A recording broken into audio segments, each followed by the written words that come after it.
ഇപ്പോഴത്തെ ഈ എയിംസുമായി ബന്ധപ്പെട്ട് ഇപ്പോൾ പുതിയ ആരോഗ്യമന്ത്രി കെ മുരളീധരൻ പറഞ്ഞിരിക്കുന്നത് കേരളത്തിൽ എവിടെ വേണമെങ്കിലും സ്ഥലം തരാമെന്നുള്ള ഒരു ബ്ലാങ്ക് ചെക്ക് അദ്ദേഹം ഇട്ടിരിക്കുന്നത് വളരെ പോസിറ്റീവായ അപ്രോച്ചാണ്. ഇതായിരുന്നു കഴിഞ്ഞ 10 വർഷവും ഇതിന് മുമ്പത്തെ സർക്കാരിൽ നിന്ന് വേണ്ടിയിരുന്ന ഒരു ഒരു സമീപനം ഇതായിരുന്നു. ഇനി മുരളിച്ചേട്ടനും അതങ്ങനെ പറഞ്ഞെങ്കിലും അത് ജനങ്ങളെ അറിയിച്ച് പറഞ്ഞതിൽ വളരെയധികം സന്തോഷം. ഞാനും അതിൽ നിന്ന് എനിക്ക് അതുപോലെയുള്ള അറിവ് മാത്രമാണ് കിട്ടിയിരിക്കുന്നത്. പക്ഷേ ഇതിനൊരു ഒഫീഷ്യൽ പ്രൊസീജിയറുണ്ട്.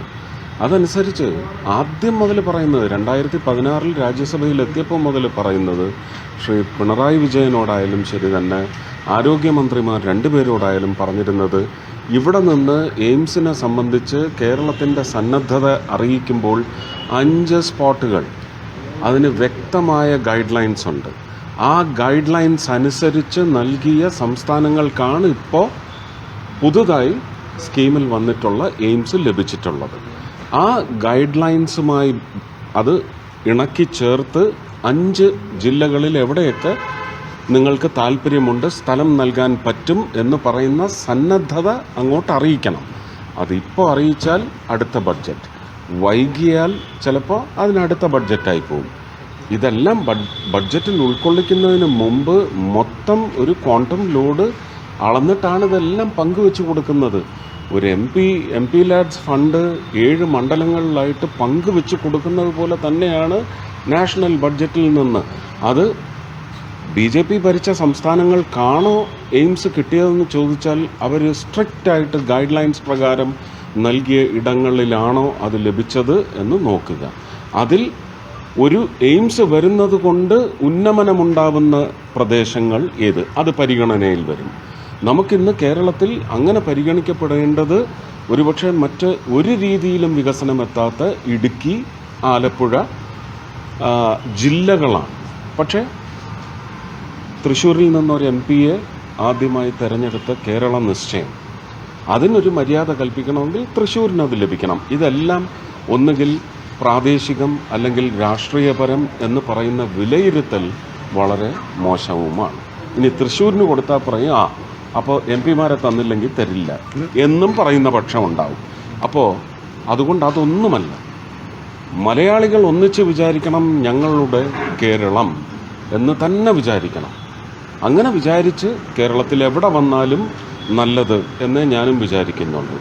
പക്ഷേ അത് സത്യസന്ധമായ ഒരു ദുഷ്ടലാക്കുമില്ലാത്ത അങ്ങനെ ചില ക്രയവിക്രയങ്ങൾക്ക് വേണ്ടി സൃഷ്ടിക്കപ്പെട്ട പ്രതലങ്ങളിലേക്ക് അത് വന്നാൽ അത് ആ പ്രദേശത്തിന് എന്തുമാത്രം ഇന്നുള്ള ബോട്ടിൽ നെക്ക് അധീകരിക്കും. അതുകൊണ്ട് എന്താണ് ആവാസ വ്യവസ്ഥിതി എന്ന് പറയുന്നത് ഉറുമ്പിനും പിന്നെ ഈ പറയുന്ന മറ്റ് ജീവികൾക്കുമുള്ള വ്യവസ്ഥിതിയല്ല. മനുഷ്യവാസത്തിന് ദ്രോഹകരമാവുന്ന വികസനം സസ്റ്റൈനബിൾ ഡെവലപ്മെൻ്റ് അല്ല. അപ്പോൾ ഇതെല്ലാം വിലയിരുത്തി തന്നെയാണ് ഒരു ഗൈഡ് ലൈൻസ് രൂപീകരിച്ചിട്ടുള്ള. ആ പാക്ക് ഓഫ് ഗൈഡ് ലൈൻസിന് നല്ലതുപോലെ മുരളിച്ചേട്ടൻ പഠിച്ച് മനസ്സിലാക്കി ഉദ്യോഗസ്ഥരുമായിരുന്ന് എത്രയും പെട്ടെന്ന് അടുത്ത ബഡ്ജറ്റിൽ തന്നെ ഉൾക്കൊള്ളിക്കണം എന്ന് പറയുന്ന ഒരു ആർദ്രമായ അവകാശവും ആവശ്യവും ഉന്നയിച്ചു കഴിഞ്ഞാലാണ് അവർ ആ പ്രദേശങ്ങളെ സംബന്ധിച്ച് അവരുദ്ദേശിക്കുന്ന സ്ഥലങ്ങളുടെ റവന്യൂ ക്ലസ്റ്റർ പരിശോധിച്ച് അതിലേറ്റവും യോഗ്യമായതിന് നൽകുക എന്ന് പറയുന്നതാണ് പ്രക്രിയ. മുരളിച്ചേട്ടനത് മനസ്സിലാക്കാഞ്ഞിട്ടല്ല എന്ന് ഞാൻ വിചാരിക്കുന്നില്ല. പക്ഷേ നിങ്ങളുടെ ചോദ്യത്തിന് അന്നേരം ഒരു മറുപടി പറയണം. അത് ഇപ്പോൾ പുതുതായി വന്ന സർക്കാരിന് ഒരു മനോഭാവ മാറ്റം എന്ന് പറയുന്നത് അവരുടെ ആവശ്യമല്ല, ജനങ്ങളുടെ ആവശ്യമാണ്. ആ ജനങ്ങളുടെ ആവശ്യം മനസ്സിലാക്കി അദ്ദേഹം യുക്തിപൂർവം അങ്ങനെ ഒരു വിളംബരം അല്ലെങ്കിൽ അറിയിപ്പ് നടത്തിയതിൽ വളരെയധികം സന്തോഷമേ ഉള്ളൂ. ഇതൊരു പോസിറ്റീവ് സ്റ്റെപ്പാണ്. അപ്പോൾ അതനുസരിച്ച് ഞാനും ഇനി യുദ്ധം ചെയ്യും. ഇനി എന്താണ് തടസ്സം എന്നുള്ളത് എനിക്ക് അന്വേഷിക്കാൻ പറ്റും. ഇതല്ലാതെ മുഖ്യമന്ത്രി അടുത്ത് ചോദിച്ചപ്പോഴൊക്കെ ഇല്ല അത് കോഴിക്കോട്, അത് ഞങ്ങൾ നിശ്ചയിച്ചതാണ്, ബാക്കി 4 സ്ഥലം കൂടി എഴുതി കൊടുക്കുക, ഇല്ലല്ല അതൊന്നും എഴുതി കൊടുക്കുന്നില്ല എന്ന് പറഞ്ഞപ്പോൾ എനിക്ക് അദ്ദേഹത്തിൻ്റെ മുഖത്ത് നോക്കി കഴിഞ്ഞ ഫെബ്രുവരിയിൽ പറയേണ്ടി വന്നു. ഇൻഡിഗോയുടെ കൊച്ചിയിലേക്കുള്ള യാത്രയിൽ അദ്ദേഹം കണ്ണൂർ പോകുമ്പോൾ അദ്ദേഹത്തിൻ്റെ മുഖത്ത് നോക്കി പറയേണ്ടി വന്നു, എന്നാൽ പിന്നെ അങ്ങനെ 5 സ്ഥലങ്ങൾ എഴുതി കൊടുക്കുന്ന ഒരു സർക്കാർ കേരളത്തിൽ വരട്ടെ, അന്ന് നമുക്ക് എയിംസിനെ പറ്റി ആലോചിക്കാം എന്ന് പറഞ്ഞ് എനിക്ക് അവസാനിപ്പിക്കേണ്ടി വന്നു. അപ്പോൾ ഇത് കേരളത്തിൻ്റെ അവകാശം തന്നെയാണ്. കേരളം ഭാരതത്തിൻ്റെ ഭാഗമാണ്. അതിലൊരു നിശ്ചയക്കുറവും വേണ്ട, സംശയവും വേണ്ട. ഉറപ്പായിട്ടും കേരളത്തിൻ്റെ അവകാശമാണ്. പക്ഷേ അത് യോഗ്യമായി എത്തേണ്ട സ്ഥലം എന്താണെന്ന് ക്രമീകരിച്ച് എടുത്ത് നൽകാനുള്ള വ്യവസ്ഥ, അതിൻ്റെ ഉറപ്പ് നൽകിക്കഴിഞ്ഞാൽ ബഡ്ജറ്റിൽ ഇതിന് സ്ഥാനമുണ്ടാവും.